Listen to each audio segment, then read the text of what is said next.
오늘 본문의 말씀 베드로 후서 말씀, 베드로가 이미 앞서 편지를 보낸 적이 있는데요.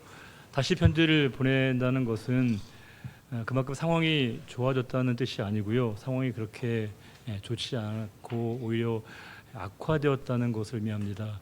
즉 다시금 편지를 쓰지 않으면, 붓을 들고 펜을 들지 않으면 안 되는 그런 상황들을 성도들이 겪고 있다는 얘기들이 베드로 사도에게 전해졌을 때 베드로 사도는 긴급히 편지를 써야 될 필요성을 느끼게 되었습니다. 베드로 사도가 이렇게 다시금 편지를 쓰고자 하는 마음을 갖게 된 가장 중요한 요인은 이제 그의 마지막 순간이 가까우고 있음을 베드로는 누구보다 잘 알고 있었습니다. 지난 주에 말씀드린 것처럼 베드로가 이제 베드로 전서에서도 그 날, 주님의 부르심의 날, 쉽게 얘기하면 순교, 죽음의 날이 가까이 오고 있다는 것을 베드로가 알았는데, 그보다 더 시간이 지났기 때문에 훨씬 더 그 날이 가까이 오고 있다는 것을, 그 날이 그에게 임박했다는 것을 베드로 사도가 알고 이제 성도들에게 다시금 안타까운 마음으로 또 간절한 마음으로 편지를 보냅니다. 한마디로 얘기하면 약간 유서 같은 그런 편지의 내용입니다. 이제 그 성도들이 꼭 기억해내기를 바라는 것, 즉 베드로 사도는 꼭 알고자 하는, 너희가 꼭 이것을 알면 좋겠어 라고 하는 뜻을 그들에게 전합니다. 본인이 경험했던 예수 그리스도, 그가 만났던 예수 그리스도를 그 성도들이 좀 알기를 경험하는, 그 은혜의 자리에 함께 있기를 원하는 그 성도의 알매 자리에 성도들이 서기를 바라는 베드로 사도의 마음을 담아서 다시금 그가 편지를 쓰기 시작합니다.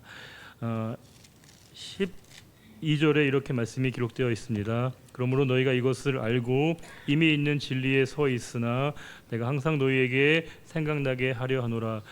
즉 너희는 이미 이 진리 안에 서 있다, 이렇게 얘기합니다. 즉 그들이 이제 지금까지는 그렇지 않았다가 지금부터 이제 그 진리 위에 서 있게 된 것이 아니라, 너희는 원래 그 진리 위에 서 있다, 진리의 기반과 진리의 토대 위에 속해 있다, 너희는 진리를 소유한 자이다, 이렇게 베드로 사도가 그들에게 말하고 있는 겁니다. 즉 이미 그들은 진리를 소유하고 있고 진리 위에 기반하고 있고 그들의 삶이 진리의 위에, 토대 위에 있다는 것을 그들에게 알게 합니다. 이 말은 뭘까요?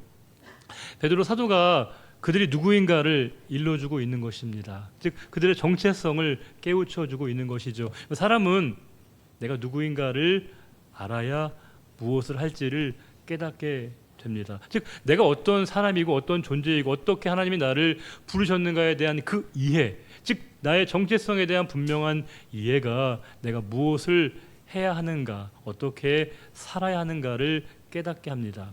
주님께서는 이미 복음서에서 너희는 세상의 소금이 되라, 너희는 세상의 빛이 되라, 이렇게 말씀하시지 않으셨습니다. 뭐라 말씀하셨죠? 너희는 세상의 소금이다, 너희는 세상의 빛이다, 이렇게 말씀하셨습니다. 이미 우리가 세상 속에 빛이고 소금이어야 함을, 소금이 되었다는 것을 이미 우리에게 알게 하시면서 이제 소금된 우리가 어떻게 소금의 역할을 감당해야 될 것인가, 빛으로 부름받은 우리가 어떻게 빛의 역할을 감당해야 될 것인가를 말씀하고 있습니다. 우리가 빛의 역할을 감당하려면 우리가 빛임을 알아야 하는 것이고요, 우리가 소금의 역할을 행하려면 소금으로서의 우리의 정체성을 깨달아야만이 그 삶으로 나아갈 수 있는 것입니다. 우리가 사도행전 1장 8절에 오직 성령이 너희에게 임하시면 너희가 권능을 받고 예루살렘과 온 유대와 사마리아와 땅끝까지 이르러 뭐예요?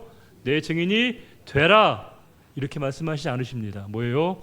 되리라 말씀하십니다. 주님께서 우리에게 어떤 일들을 강요하시기보다는 자연스럽게 우리가 그와 같은 삶이 된다는 거예요.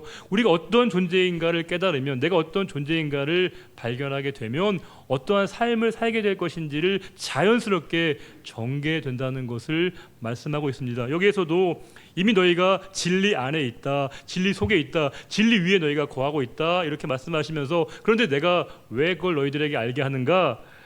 내가 항상 너희에게 그것을 생각나게 하기 위해서 다시금 말하는 거야, 이렇게 얘기합니다. 즉 뭐예요? 그들이 까먹는다는 것이죠. 그들이 진리 안에 있다는 것을, 진리 위에 있다는 걸 자꾸 그들이 망각하는 거예요. 그럼 제가 만약에 설교를 딱 한 번 했는데 여러분들이 모든 말씀을 다 기억하고 있다면 제가 이 자리에 설 이유와 필요성이 없습니다. 여러분 정말 너무 고맙게도 항상 새롭게 지난주 말씀과 별다른 말씀이 아님에도 불구하고 여러분들이 항상 새롭게 말씀을 받아주시거든요. 왜요? 우리는 말씀을 잘 잊어버립니다.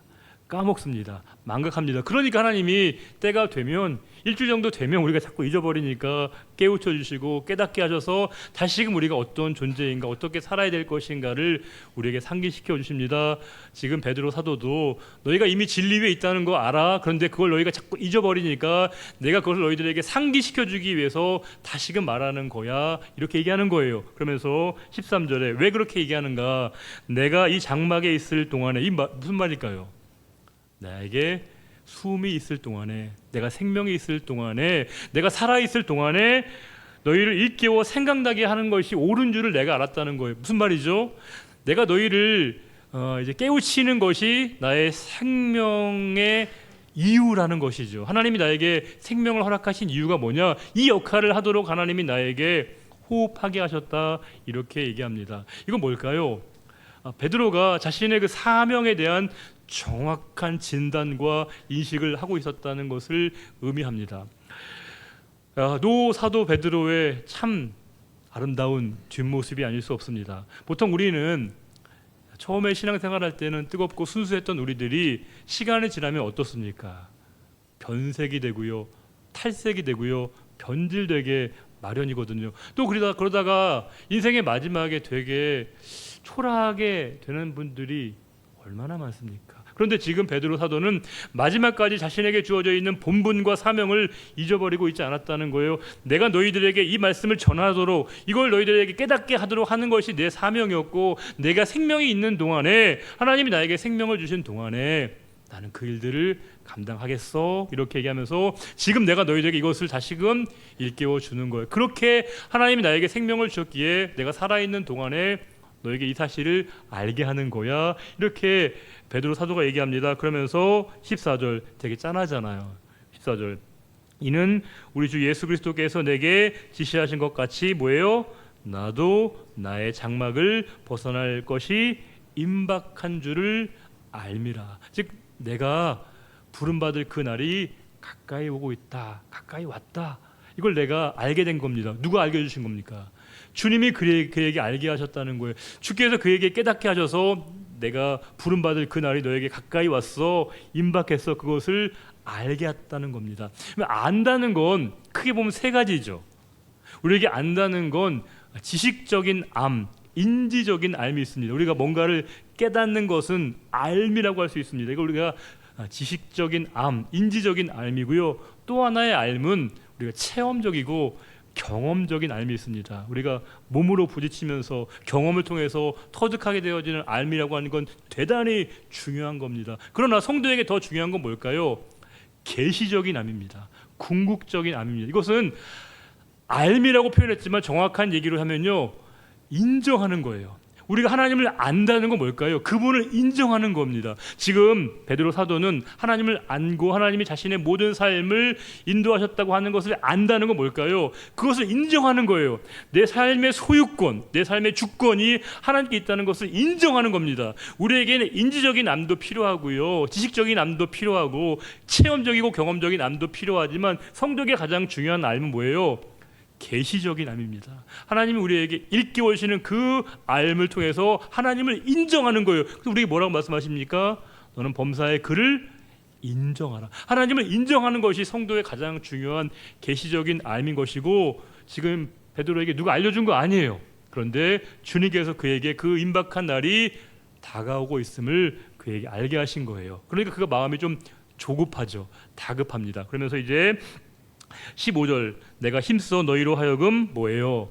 내가 떠난 후에라도, 내가 없을 때라도 어느 때나 이것을 생각나게 하려 하노라. 즉 내가 너희들과 지금 함께 있지만 내가 너희들 곁에 없을 때에도 내가 너희들에게 전한 그 말씀들이 기억나도록, 생각나도록, 상기시켜 주도록 내가 지금 너희에게 이렇게 이 말을 하는 거야. 이렇게 베드로 사도가 얘기하는 겁니다.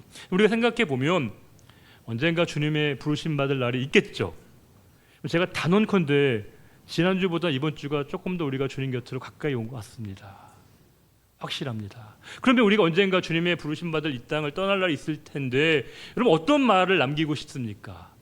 여러분의 자녀들에게 또 가족들에게 지인들에게 친척들에게 뭘 남기고 싶은 거예요? 어떤 말을 남기고 싶은 겁니까? 지금 베드로는 내 얘기가 아니라 내가 너희들에게 전하고 싶은 예수 그리스도 그분의 삶을 그분의 인격을 너희가 기억해내기를 바래. 나는 없지만 내가 전했던 그 주님에 대한 말씀들이 너희들에게 계속해서 기억해내기를 바래. 이렇게 베드로 사도가 얘기하는 거예요. 그러면서 16절 말씀 우리 주 예수 그리스도의 능력과 강림하심 즉 주님의 능력 주님의 강림하심 그걸 너희가 알게 되기를 바래. 즉 그 알을 얘기하고 있는 거예요. 너희가 주님이 어떤 분이시고 그분이 어떤 능력을 갖고 계시고 그분이 어떻게 이 땅에 다시금 오시는 주님의 강림하심을 너희가 알게 되기를 바라는데 이게 뭐라는 걸까요? 교묘히 만든 이야기가 아니라는 거예요. 뭐죠? 가공한 얘기가 아니라는 거예요. 양념을 친 MSG를 친 얘기가 아니라는 거예요. 각색하거나 윤색한 얘기가 아니라 어떤 얘기냐면 우리는 그의 크신 위엄을 친히 보았다 이렇게 얘기합니다. 내가 직접 본 얘기를 하는 거야. 내가 직접 경험한 얘기 너희들에게 하는 거야. 이렇게 말하는 거예요. 본 얘기를 그대로 전하는 사람, 직접 경험한 것을 그대로 표현하는 사람을 우리가 뭐라고 하죠? 전문적인 용어로 증인이라고 얘기하는 겁니다. 증인은 뭐 하는 사람이에요? 내가 본 대로 그것을 증언하는 거예요. 내가 느끼고 경험한 대로 내가 직접 체험한 그것을 사실 그대로 직접 얘기하는 게 바로 증인이거든요. 지금 베드로는 내가 주님을 직접 받고 그분이 어떻게 행하셨는가를 내가 직접 몸소 경험했기에 이게 무슨 가공된 얘기가 아니라 내가 직접 몸소 체험한 얘기이기 때문에 너희들에게 하는 거야 이렇게 말하고 있습니다. 자, 그러면 그 얘기를 직접 들었던 성도들은 어떨까요? 생생하죠. 생생하게 그 얘기가 들립니다. 그러면서 정말 중요한 17절 말씀 읽어볼까요? 지극히 큰 영광 중에서 이러한 소리가 크게 나기를 이는 내 사랑하는 아들이요 내 기뻐하는 자라 하실 때에 그가 하나님 아버지께 존귀와 영광을 받으셨느니라. 베드로 사도가 가슴속에 간직했던 중요한 사건 이야기 하나를 끄집어냅니다. 이 이야기는 우리가 흔히 알고 있는 사건으로 얘기하면 변화산 사건이라고 알려져 있습니다. 마태복음 17장, 마가복음 9장, 누가복음 9장에 공히 기록되어 있는 말씀입니다. 이런 내용이에요. 예수님께서 베드로와 야고보와 요한을 데리시고 세 명의 제자만 딱 픽하셔서 그들을 이제 높은 산에 데려가십니다. 근데 거기에 누가 현현하냐면 모세와 엘리야가 그곳에 현현하게 됩니다. 모세와 엘리야는요 이게 엄청난 분들입니다. 상상조차 못하는 분들입니다. 여러분들이 무시할 수 있는 분이 아니에요. 무시하지도 않겠지만 그분들 정말 구약을 대표하는 분들이고요. 역사 전체를 대표하는 분들인데 그분이 예수님이 계신 그 자리에 현현하게 된 겁니다. 와, 그걸 보고 이제 베드로가 너무 감동을 받은 거예요. 그래서 베드로가 자기가 무슨 말 하는지도 모르는 얘기를 합니다. 주님, 여기에요. 초막 셋을 짓고요. 하나는 주님을 위해서, 하나는 모세를 위해서, 하나는 엘리야를 위해서 초막을 지으면 좋겠습니다. 그 얘기를 합니다. 그때 하늘에서 무슨 얘기가 들리냐면 이는 내 사랑하는 아들이요 내 기뻐하는 자라. 그 얘기를 지금 베드로가 하고 있는 거예요. 근데 여러분 되게 안타깝지 않아요? 되게 좀 아쉽지 않아요? 이런 중요한 얘기를 이제 꺼낸다는 게 말이 안 되잖아요. 이게 보통 사람이 할 수 있는 게 아니지 않습니까? 아니 이런 경험 누가 하겠어요? 이건 정말 베드로만이 할 수 있는 얘기고요. 베드로만이 경험했던 매우 신비적이고 매우 특별한 체험이라고 한다면 줄기차게 그 얘기만 해도 부족하지 않겠습니까? 아니 그 얘기를 해야 사람들이 관심도 끌고 이야 대단하다 정말 놀랍다 이렇게 사람들의 시선과 이목을 끄는 게 마땅하거든요. 그런데 베드로는요 이 얘기를 무심하게 얘기를 해요. 마치 남의 이야기 하는 것처럼 마치 그들의 이야기를 하는 것처럼 본인이 그냥 마치 간접적 체험인 것처럼 매우 덤덤하게 이야기를 하고 있다는 겁니다. 이유가 뭘까요? 저와 여러분 같으면 늘 우리의 가슴에 새겨놓고 다니겠죠. 변화산 사건 체험자. 늘 이거 우리의 유일한 사람들이 그거 얼마나 대단하게 보겠습니까? 근데 지금 베드로가 이 특별해 보이고 대단한 사건을 얘기할 때도 베드로가 이 사건을 끄집어낸 이유는 그 이야기의 중심의 자리에 자신을 두기 위함이 아니었습니다. 그 사건 속에서 선포된 그 말씀을 소개하기 위해서 그 사건을 끄집어낸 겁니다. 지금 이 이야기 속에서 베드로가 중심이 아닙니다. 베드로는 이 사건 속에서 주님을 중심의 자리에 놓고요, 주님이 드러나기를 원해서 그 이야기를 꺼내게 된 겁니다. 보통 우리가 누군가의 간증을 들으면 큰 감동을 받습니다. 도전을 받고 위로를 받습니다. 그럼 모든 간증이 실패하는 지점이 뭘까요? 자신이 그 이야기의 중심의 자리를 차지하게 됩니다. 하나님이 도우신 건 맞고 하나님이 일하신 건 맞는데 내가 어떤 일을 행하는데 하나님이 도움을 주신 것처럼 이야기하기에 그 이야기의 중심의 자리에, 화제의 중심의 자리에 당신이 놓이게 될 때가 많습니다. 그러나 지금 이 특별한 체험을 소개하면서 베드로는 그 이야기의 중심의 자리에 자신이 아니라 주님을 위치시키고요, 주님의 말씀이 드러나기 위해서 이 이야기를 꺼내놓습니다. 자신의 개인적이고 특별한 체험이 중요한 것이 아니라 그 체험을 통해서 주님의 말씀이 드러나도록 이 이야기를 사람들에게 이야기하고 있습니다. 조나단 에드워즈라고 하는 미국을 대표하는 가장 위대한 신학자가 있습니다. 그분이 쓰신 책 중에 신앙 감정론이라고 하는 책이 있는데 그 책의 내용 중에 이런 내용이 있습니다. 자막에 보시면 이런 내용인데요. 위선자들은 자신들의 체험을 그리스도와 그리스도의 아름다움과 온전하심의 자리에 놓는다. 즉 위선자들의 특징은 뭐냐면 자신들의 그 체험을 가장 절대화한다는 겁니다. 하나님의 아름다움과 그분의 영광의 자리에 자신의 체험을 위치시킨다는 거예요. 그리고 그리스도 예수를 즐거워하는 대신에 그들의 찬탄할 만한 체험을 즐거워한다. 그들은 주님으로 인해 기뻐하고 즐거워하는 것이 아니라 본인이 경험했던 비범하고 특별한 그 체험을 늘 묵상하고 그것을 즐거워한다는 거예요. 그러면서 또한 복음에서 드러난 본질적이고 달콤하고 새롭게 하는 것들로 자신들의 영혼을 먹이고 즐겁게 하는 대신에 그들의 눈은 이런 것들에서 멀어지거나 적어도 그런 것들을 부차적인 것으로 취급하게 된다. 복음의 본질에 대한 관심이 있는 것이 아니라 자신의 삶에 주어져 있는 그 일들이 그들의 모든 신앙의 관심의 대상이 된다는 겁니다. 그러나 그들은 자신들의 체험을 고정적으로 묵상한다. 즉 내가 특별했던 그 경험들이 늘 그들의 묵상의 제목이고요, 그것이 늘 그들이 생각하게 하는 가장 중심의 과제라는 겁니다. 그리고 자신들의 영적 체험으로 자신의 영혼을 먹이고 이기적인 원리를 추구한다. 마지막 문장이 중요합니다. 위선자들은 현현하신 그리스도보다도 자신들의 영적인 현현 체험에서 더 큰 위로를 받는다. 주님을 통해서 위로를 받아야 하는데 내가 겪었던 그 신비로운 체험이 자신의 삶의 유일한 묵상이 되어져서 그것으로 늘 위로를 받는다라고 조나단 에드워즈가 이야기합니다. 적어도 베드로는 그렇게 하지 않았습니다. 그는 누구도 할 수 없는 매우 특별한 경험을 했지만 그 경험과 체험의 자리에, 신비적인 그 경험의 자리에 자신을 중심의 자리에 놓는 것이 아니라 주님이 그 자리에 놓여지시도록, 주님의 말씀이 드러나시도록 그 이야기를, 사건을 사람들에게 소개하고 있습니다. 그러면서 17절도 잘 보시면 아시겠지만 지극히 큰 영광 중에서 이러한 소리가 그에게 나기를 이는 내 사랑하는 아들이요 내 기뻐하는 자라 하실 때에 그 다음 말씀이 중요하잖아요. 바로 그가 하나님 아버지께 존귀와 영광을 받으셨느니라. 주님이 존귀와 영광을 받으시는 사건이기에 제가 말합니다. 주님이 영광 받으실 일이기에 제가 말하는 겁니다. 이렇게 얘기하는 겁니다. 그러면서 18절에 이 소리는 우리가 그와 함께 거룩한 산에 있을 때 하늘로부터 난 것을 내가 들었다는 거예요.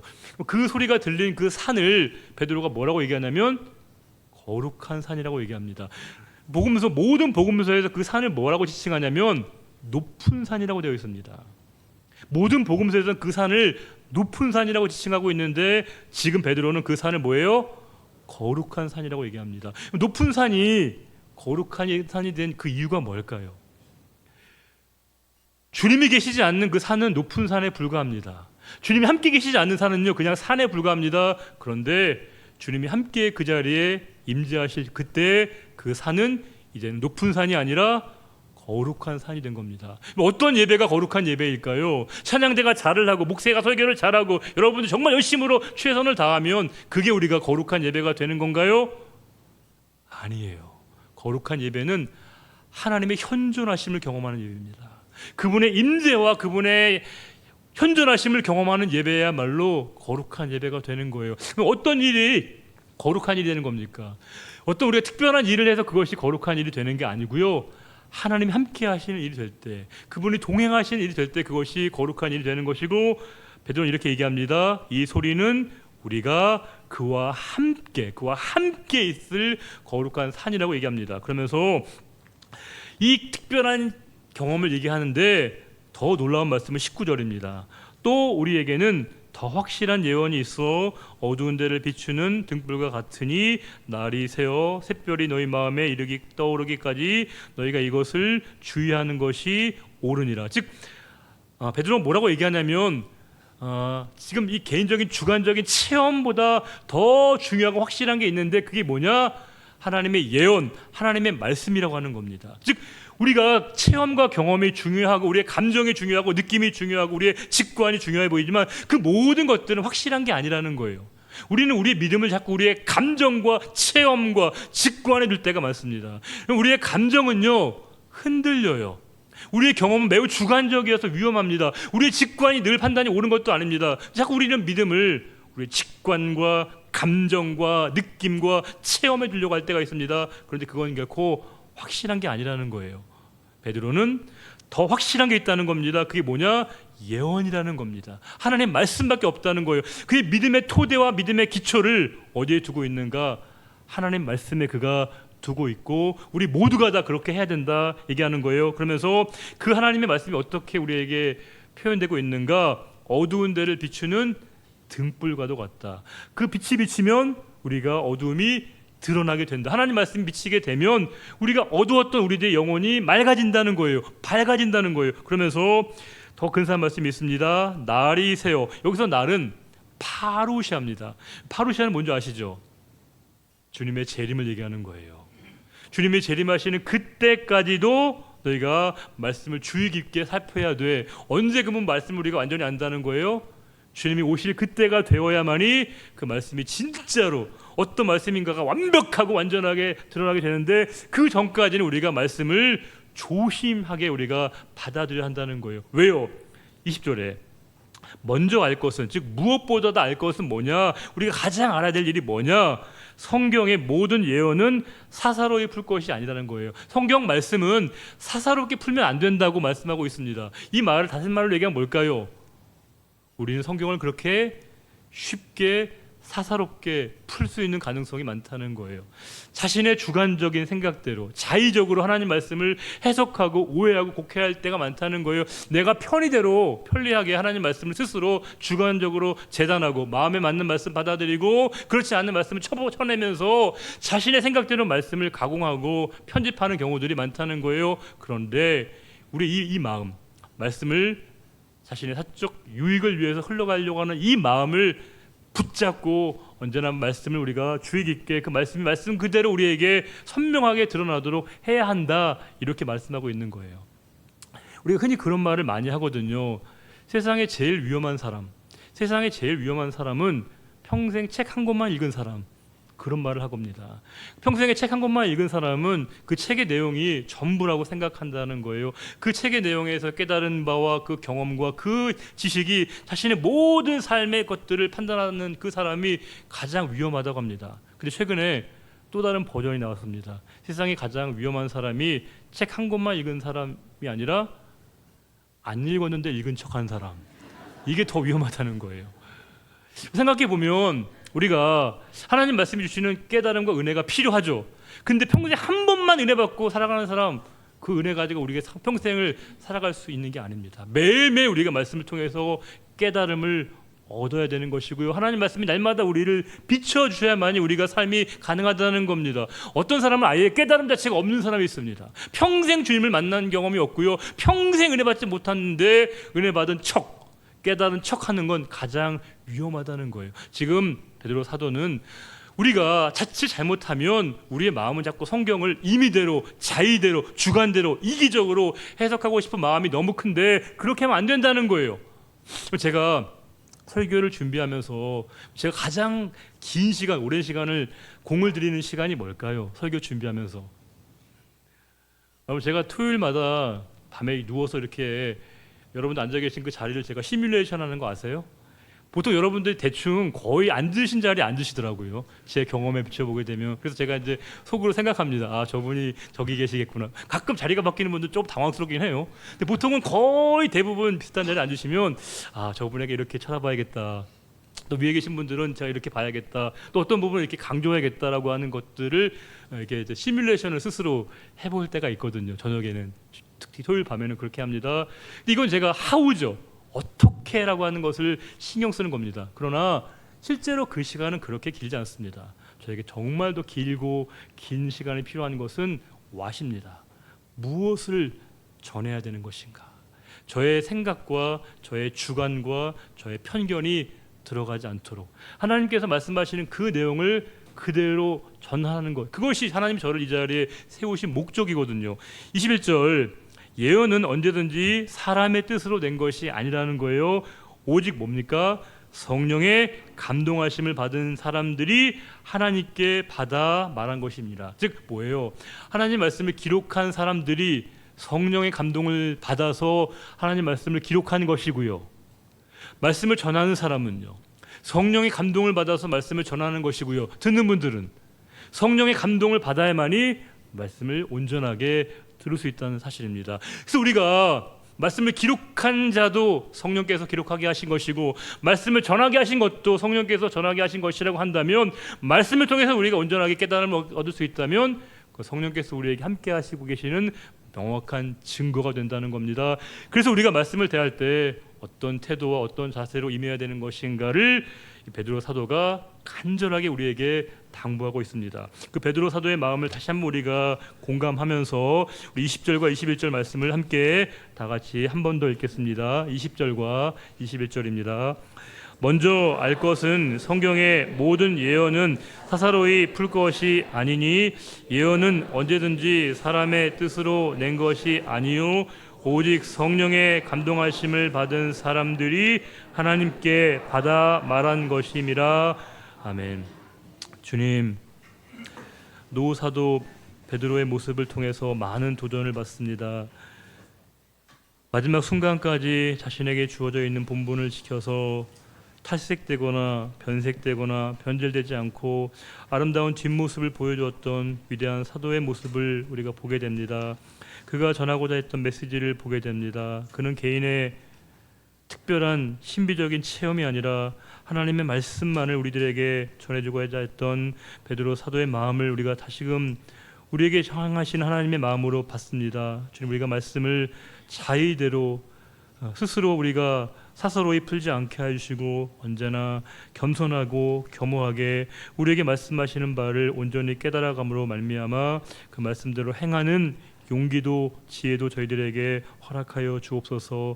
이제 삶의 현장으로 나아갑니다. 주님, 저희들과 함께하여 주셔서 말씀이 우리를 붙들어 주시고 말씀에 따라서 한 주간도 온전히 승리하는 삶을 살아가는 우리의 삶이 되게 하실 것을 믿사오며 언제나 우리와 함께하시고 말씀으로 우리에게 찾아오신 우리의 주님 예수 그리스도의 이름으로 감사하며 기도 올려드립니다. 아멘.